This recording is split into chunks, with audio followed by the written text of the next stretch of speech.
Crypto is here to hurt a maximum number of investors. In March of 2024, the number of people searching for crypto bull run on Google reached a new all-time high. From that point on, Bitcoin dropped by around 30% in price. The last two spikes in Google interest for crypto were seen on November and May of 2021, both coinciding, of course, with large peaks on the crypto market, one of them leading to a 50% drop in the crypto market cap and the other leading to an 80% decline. Unless you're able and willing to outsmart other players in the market, you are going to get crushed. We're all playing against each other. Don't be mistaken. That's why the views that you see in these episodes will often not align with what you see online. Bitcoin ultimately follows the same direction as the US stock market. We see that pretty clearly on this chart. Periods where the S&P 500 is rising correspond to periods where Bitcoin is rising, and the opposite is true. When the S&P 500 is falling, so is Bitcoin. Not many people like to accept this, but Bitcoin is influenced by a lot of the same forces of liquidity,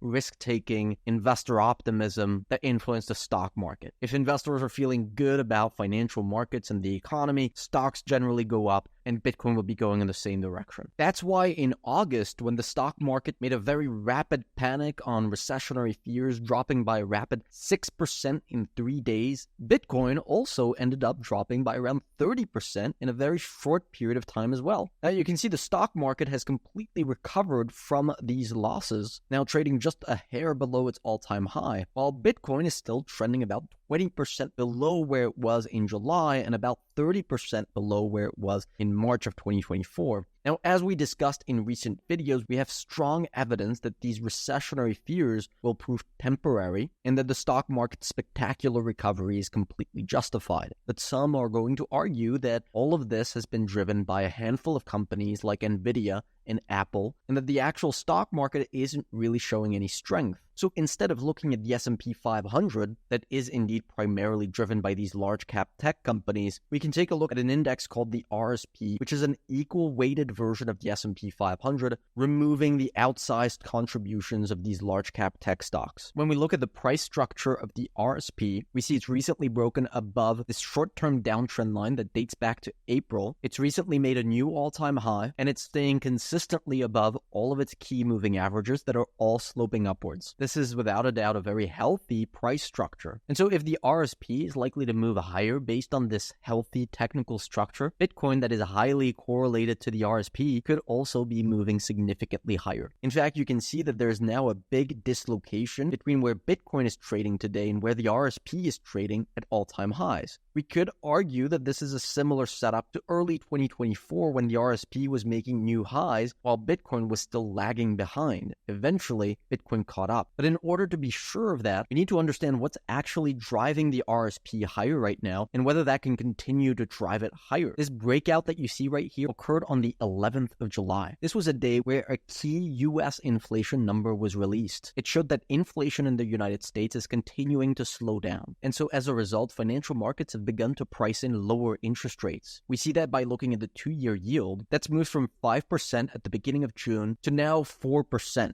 which comes following not only the inflation print that pulled down the 2-year yield in mid-July, but also a weak unemployment number that's showing the labor market is cooling down significantly. This is basically the market's way of pricing in that the Federal Reserve is going to be cutting interest rates as a result of this lower inflation. And these types of shifts in expectations can have massive impacts on Bitcoin. Throughout 2022, for example, the 2-year yield was rising aggressively, and that was a primary driving factor behind the 80% decline that we saw in Bitcoin. As soon as the 2-year yield stopped rising aggressively, what happened to Bitcoin? It bottomed and began to rise. Every time that we saw a decline in interest rates, it coincided with a pretty substantial move up on Bitcoin. So all things considered, this decline in interest rates should be a pretty good thing for Bitcoin. We saw a very similar behavior in 2018 where the 2-year yield was rising and Bitcoin experienced an 80% bear market. When interest rates finally peaked, Bitcoin bottomed very shortly after and began a substantial move up. Now, of course, if the US economy enters a recession, you could see interest rates fall and Bitcoin fall together. That's exactly what happened, for example, during COVID right here. But as of now, it doesn't look like financial markets are getting worried about a recession. Right now, an impressive 75% of stocks in the S&P 500 are trending higher. When we look at every single time that this many stocks were trending higher, virtually in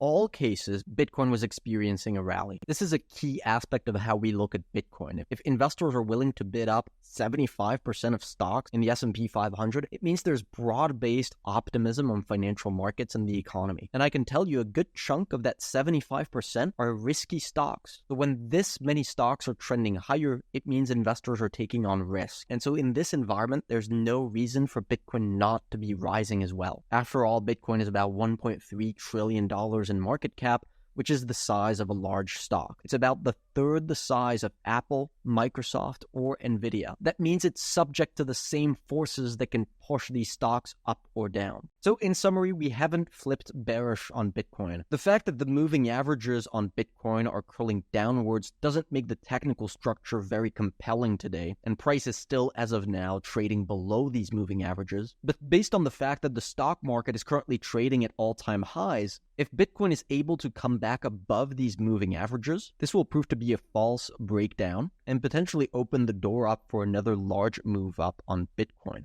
You can check out all of our closed trades on our website homepage. These are all the crypto trades that we made in 2024. We actively scan this market for opportunities. Large volatility means massive potential returns. If you're able to manage your risk, cut your losses, and keeping them as small as possible, this is really a great market to take advantage of. Grab yourself a subscription to our service if you haven't already.